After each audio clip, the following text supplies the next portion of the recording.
जातीय विषमतेमध्ये अडकलेल्या समाजाला ज्यांनी मानवतेचा मार्ग दाखवला, स्त्री शिक्षणाचा पाया ज्यांनी या देशामध्ये रचला, अज्ञानात जगणाऱ्या समाजाला ज्यांनी ज्ञानाचा मार्ग दाखवला, सत्यमेव जयते हे तत्व आपल्या डोळ्यासमोर ठेवून ज्यांनी या देशाला सत्याचा मार्ग दाखवला, डॉक्टर बाबासाहेबजी आंबेडकरांनी त्यांना आपलं गुरु मानलं आणि महात्मा गांधींनी खरा महात्मा म्हणून त्यांचा नावाचा गौरव केला, ते क्रांतीसूर्य राष्ट्रपिता महात्मा ज्योतिरावजी फुले. मित्रांनो, आज आपण राष्ट्रपिता महात्मा ज्योतिरावजी फुले यांचं बालपण आणि त्यांचा शिक्षणाचा प्रवास या विषयावर आज आपण संवाद साधून या विषयाची आज आपण माहिती घेणार आहोत. मित्रांनो, महाराष्ट्राच्या या भूमीमध्ये 11 एप्रिल 1827ला क्रांतीसूर्य राष्ट्रपिता महात्मा ज्योतिरावजी फुले यांचा जन्म होतो.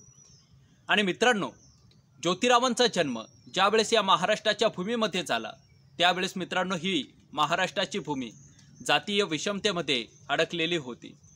त्या काळात मित्रांनो आपल्या देशामध्ये शिक्षण घेण्याचा अधिकार फक्त उच्चवर्णीय समाजातील लोकांना होता आणि समाजातील इतर जातीच्या लोकांनी शिक्षण घेऊ नये अशी व्यवस्था त्या काळातील धर्मव्यवस्थेनं आणि समाजव्यवस्थेनं या देशामध्ये निर्माण करून ठेवली होती. आणि म्हणूनच मित्रांनो त्यावेळेस समाजामध्ये मोठ्या प्रमाणात अज्ञान आणि अंधश्रद्धा अस्तित्वात होती. शाळेत जाणारे विद्यार्थीसुद्धा आपल्याला इतर जातीच्या विद्यार्थ्यांचा स्पर्श होऊ नये याची काळजी मित्रांनो शाळेत जाणारे विद्यार्थी त्यावेळेस घ्यायचे. आणि म्हणूनच ते विद्यार्थी शाळेतून घरी गेल्यानंतर स्वतःला आंघोळ करून स्वच्छ करायचे. शाळेत असताना छापलेल्या पुस्तकांना स्पर्श करायचा नाही, शाळेत इंग्रजी भाषेचं पाठांतर करायचं नाही किंवा शाईला सुद्धा स्पर्श करायचा नाही. तसं केल्यानंतर आपला धर्म बुडणार किंवा अनर्थ होणार अशी भीती विद्यार्थ्यांच्या मनामध्ये त्यावेळेस होती.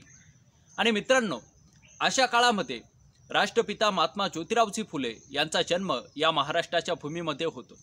आणि पाहता पाहता महात्मा ज्योतिरावजी फुले हे लहानाचे मोठे होऊ लागतात. वयाच्या 7व्या वर्षी ज्योतिरावांचं नाव शाळेमध्ये टाकण्यात येतं आणि त्या दिवसापासनं महात्मा ज्योतिरावजी फुले यांच्या शिक्षणाला सुरुवात होते. लहानपणापासूनच ज्योतिरावांना शिक्षण घेण्याची प्रचंड आवड होती. आपण चांगल्या प्रकारे शिक्षण घ्यावं ही जिद्दसुद्धा ज्योतिरावांच्या मनामध्ये होती. आणि लहान असतानाच ज्योतिरावांना अवांतर वाचन करण्याचा छंदसुद्धा त्यावेळेस लागला. पण मित्रांनो ज्योतिरावांनी शाळेमध्ये जाणं, त्यांनी शिक्षण घेणं ही गोष्ट गोविंदरावांच्या शेजारी असणाऱ्या एका उच्चवर्णीय समाजातील व्यक्तीला सहन झाली नाही. आणि त्यावेळेस त्या उच्चवर्णीय समाजातील व्यक्तीनं एके दिवशी गोविंदरावांना सांगितलं, तुम्ही तुमच्या मुलाला शाळेमध्ये पाठवतात, तुम्ही तुमच्या मुलाला शिक्षण देतात, पण तुमच्या मुलानं शिक्षण घेऊन तुमचं काय हित होणार आहे? तुम्ही काय त्याला पोत्या पुराण वाचायला लावणार आहेत का? त्यापेक्षा तुम्ही त्याला घरीच ठेवा, त्याला शेतामध्ये काम करायला लावा. आणि एकदा की त्याला शेतामध्ये काम करता येऊ लागलं तर त्याचा तुम्हाला भविष्यामध्ये निश्चितच फायदा होणार. आणि मित्रांनो असं त्या व्यक्तीनं गोविंदरावांना सांगितलं आणि भोळे असणाऱ्या गोविंदरावांना ते सर्व योग्य वाटलं. आणि मित्रांनो त्या दिवसापासनं गोविंदरावांनी ज्योतिरावांचं नाव शाळेतनं काढलं. आणि त्यानंतर मित्रांनो ज्योतिरावांच्या हातातील पाटी पेन्सिल जाऊन त्यांच्या हातामध्ये कुदळ पावडी आली.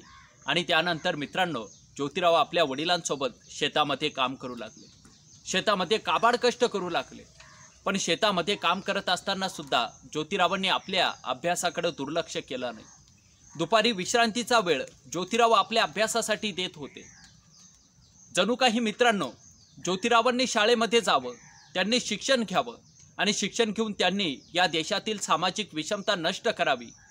हजारो वर्षापासून या देशातील शेतकरी, कष्टकरी, सर्वसामान्य जनतेचं रक्त शोषण करणारी या देशातील विषमतावादी परिस्थिती ज्योतिरावांनीच नष्ट करावी ही जणू काही ईश्वराचीच इच्छा असावी की काय. मित्रांनो गोविंदरावांचे जे गफूर बेग मुन्सी नावाचे व्यक्ती जे गोविंदरावांचे मित्र होते आणि लेजिट साहेब नावाचे एक इंग्रज सद्गुरुस्थ होते, या दोघंही व्यक्तींचं लक्ष छोट्याशा ज्योतिरावांकडे जातं.